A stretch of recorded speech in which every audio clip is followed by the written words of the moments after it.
South India shopping mall festival and wedding celebrations సరికొత్త designs తో అద్భుతమైన కలెక్షన్. మీకు బాగా ఇంట్రెస్ట్ కదా బిగ్ బాస్ కి వెళ్ళాలి, ఫేమ్ అన్ని బాగా ఇంట్రెస్ట్. ఫేమ్ నాకు ఇప్పుడు వచ్చిన ఫేమ్ చాలు, ఫేమ్ కోసం అనేం కాదు కానీ ఇంట్రెస్ట్ అంటే ఒక ఫోన్ లేకుండా, సరిగ్గా ఫుడ్ లేకుండా, సోషల్ మీడియాతో సంబంధం లేకుండా, రోజు డే ఏది తెలియకుండా మన పర్సన్స్ కి దూరంగా ఒక experience, different type of experience. So ఈ ఎక్స్పీరియన్స్ ని ఒకసారి లైఫ్ లో ఫేస్ చేయాలని అయితే ఉంది.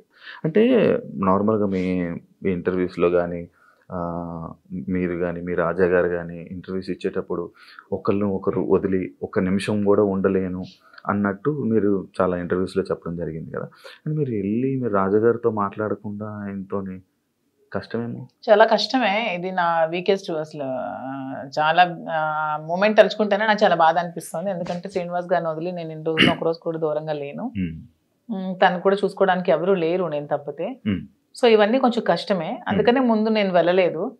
కానీ మళ్ళీ శ్రీన్ గారు ఎందుకు ఈ అవకాశాన్ని వదులుకోవాలి, నీకు వచ్చిన అవకాశాన్ని వెళ్ళు, నేను పర్వాలేదు ఉండగానే సపోర్ట్ చేస్తానని చెప్పి నన్ను కొంచెం మోటివేట్ చేసి పంపిస్తున్నారు.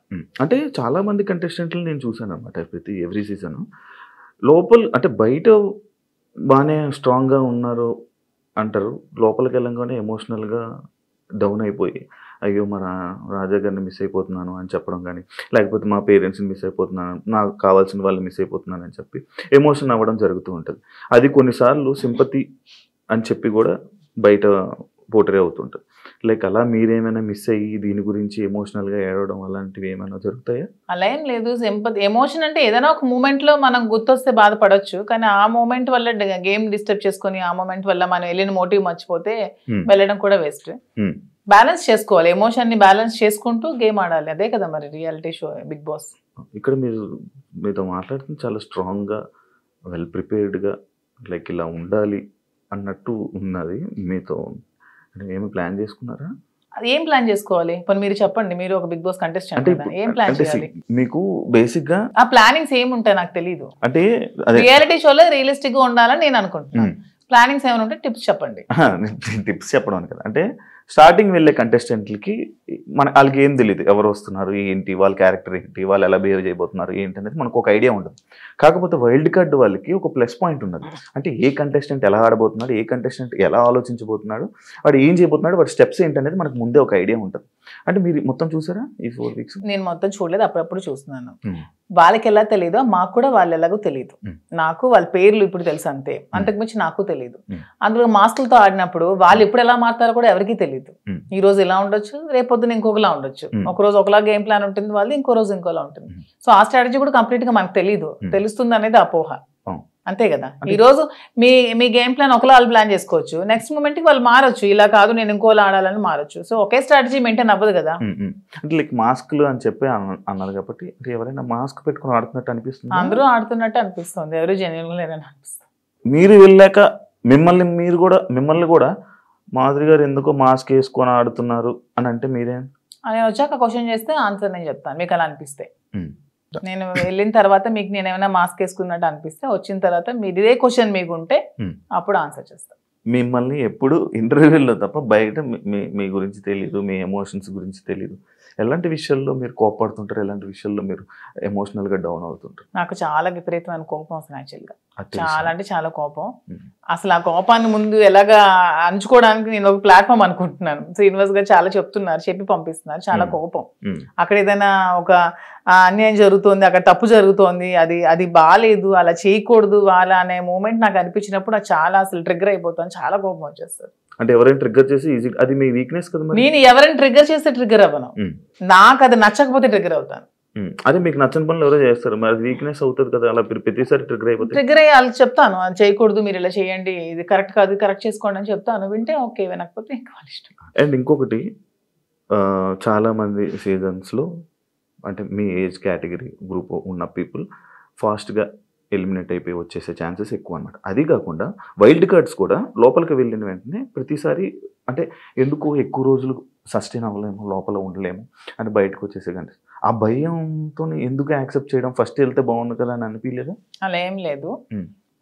వైల్డ్ గా ఉంటాను కాబట్టి వైల్డ్ గార్డ్ అనుకుంటున్నాను. అది అర్థమవుతుంది మరి. వైల్డ్గా ఉంటారని. దాంట్లో ఎందుకు అంటే మీ ఏజ్ మేము గెలవకూడదా, మేము ఆడలేమన్నా, మీ ఒపీనియన్ ఎందుకు మమ్మల్ని సపోర్ట్ చేయరా పబ్లిక్ సపోర్ట్ చేస్తారు అంటే నేను ఆ విధంగా అంటే మీరు అన్నారు కదా మీ ఏజ్ వాళ్ళు వచ్చేస్తారు, మీ ఏజ్ వాళ్ళు త్వరగా వెళ్ళినట్టు. అది అనేది జనాలు ఒక ఒపీనియన్, జనాలకి ఒక ఒపీనియన్ అలా ఉండిపోయింది. ఎందుకు ఉండిపోయింది అంటే అది ఎందుకు నాకు అర్థం కాదు. ప్రతిసారి ఆ సీజన్ లో అలా జరగడం వల్లేమో, ప్రతి సీజన్స్ లో అలా జరగడం వల్లేమో. మేము సరిగ్గా గేమ్ ప్లే చేయలేమా, మేము సరిగ్గా స్ట్రాటజీ ప్లాన్ చేయలేమా, మేము ఫిజికల్ గేమ్స్ ఆడలేమా, మేము అన్ని 100% పర్ఫెక్ట్ గా ఇచ్చినప్పుడు మమ్మల్ని మేమే ఎందుకు ఎలిమినేట్ అవుతామని అనుకోవాలి. అంటే ఇప్పుడు మీకు అంటే లైక్ ఇంత బిఫోర్ ఇంటర్వ్యూలో చూసాను, నాకేమి డబ్బుకు అంత పెద్ద కరువు ఏం లేదు, నా దగ్గర కావాల్సినంత డబ్బు ఉంది అన్నారు. అంటే మీ డబ్బు ఉన్న వాళ్ళు అక్కడ బాత్రూమ్లు కడమంటే బాత్రూమ్లు, గిన్నెలు కడమంటే గిన్నెలు, కింద తోడమని తోడగలరా? అదే కొంచెం కష్టం. అదే ఇలాంటి విషయాలు ఉంటాయి కదా, అలా దానికోసం అడిగాను క్వశ్చన్. కానీ శ్రీనివాస్ గారు దాన్ని కూడా నాకు మెంటల్ గా ప్రిపేర్ చేశారు. అంటే ఏ సిచ్యువేషన్ లో కూడా ఇలా ఉంటాయి. ఇక్కడికి వచ్చాక కడిగిద్దామనా? నేను అసలు చీపురు పట్టుకుంటేనే అతను చూడలేరు. అదే మరి ఇప్పుడు అక్కడ అలా ఉంటాయి. అది కాకుండా మిమ్మల్ని అనరాని మాటలు అంటుంటారు. నాకు ఇష్టమైనది, నాకు వంట వచ్చు కదా, నేను వంట చూస్ చేసుకుంటాను, వాళ్ళకి చేయమని. అంటే మీకు నచ్చింది ఎవరు కదా, అది బిగ్ బాస్, అది బిగ్ బాస్ రిక్వెస్ట్ చేసుకుంటాను. మంచిగా మాట్లాడా. మీ జర్నీ నేను తెలుసుకోవాలనుకుంటున్నాను. లైక్ అన్ని ఇంటర్వ్యూస్లోనే లైక్ ఏదో అంటే ఇప్పుడు జరుగుతున్న ట్రెండింగ్ టాపిక్స్ ఇది, కానీ మీ జర్నీ ఏంటి, మీ ఎమోషనల్ స్టోరీ ఏంటి, అసలు మీ ఫస్ట్ నుంచి ఎలా ఇక్కడ దాకా ఇలా రావడానికి కారణాలు ఏంటి? నా జర్నీ కావాలంటే మీరు యూట్యూబ్లో ఓపెన్ చేస్తే మొత్తం జర్నీ వచ్చేస్తుంది. అది మ్యాటర్ చూసుకోండి. తర్వాత నా జర్నీ తెలియని ఆంధ్ర కానీ తెలంగాణ కానీ ప్రజలు ఎవరూ లేరు, అందరికీ తెలుసు. ఓకే, చిన్నప్పటి నుంచి నాకు బాగా స్పోర్టివ్ స్పిరిట్ ఎక్కువ, నాకు మంచి లీడర్షిప్ క్వాలిటీస్ చిన్నప్పటి నుంచే, కాలేజ్ డేస్ నుంచే మంచిగా లీడర్షిప్ క్వాలిటీస్ ఉండేదాన్ని, లీడర్షిప్ క్వాలిటీస్ మెయింటైన్ చేసేదాన్ని. ఆ క్వాలిటీస్ తో ఉన్న నన్ను మా నాన్నగారు కొంచెం ఆర్థోడాక్స్ కాబట్టి నాకు 19 years కే మ్యారేజ్ చేశారు. ఇంటర్మీడియట్ లో మ్యారేజ్ అయింది, సెకండ్ ఇయర్ లో. మ్యారేజ్ అయ్యాక కూడా నేను కొద్ది రోజులు ఫారెన్ వెళ్ళి షిప్ లో ఉండి, నాకు ఇండియా అంటే అభిమానం కాబట్టి ఇండియాలోనే ఉండాలని డిసైడ్ అయిపోయి నేను ఇండియాకే వచ్చేసి మళ్ళీ స్టడీస్ కంప్లీట్ చేసి నా డిగ్రీ కంప్లీట్ చేశాను. కంప్లీట్ చేసి అప్పటికే మా ఇద్దరికి కంపాటబిలిటీ సరిగ్గా లేనందువల్ల నేను ఇంకా నాకంటూ ఒక ఇండిపెండెంట్గా బతకాలని నిర్ణయించుకొని పెట్రోల్ బంక్స్ అవి స్టార్ట్ చేశాను, రియల్ ఎస్టేట్ చేశాను, కన్స్ట్రక్షన్ చేశాను. సో ఆ ఫీల్డ్లో ఉండేదాన్ని. ఇంకా కొంచెం మైండ్ డీవియేషన్కి డాన్స్ క్లాసెస్ ఫ్రీగా చెప్పాను. ఫ్రీగా చాలా మందికి, వేల మంది పిల్లలకి, విద్యార్థులకి ఫ్రీగా డాన్స్ నేర్పించాను. భరతనాట్యం, లేడీస్కి కోలాటం డాన్స్ అవి నేర్పించాను. చాలా సోషల్ యాక్టివిటీస్ చేశాను. ఇవన్నీ యాక్టివిటీస్ చూసి గమనించి నన్ను పాలిటిక్స్లోకి ఇన్వైట్ చేశారు.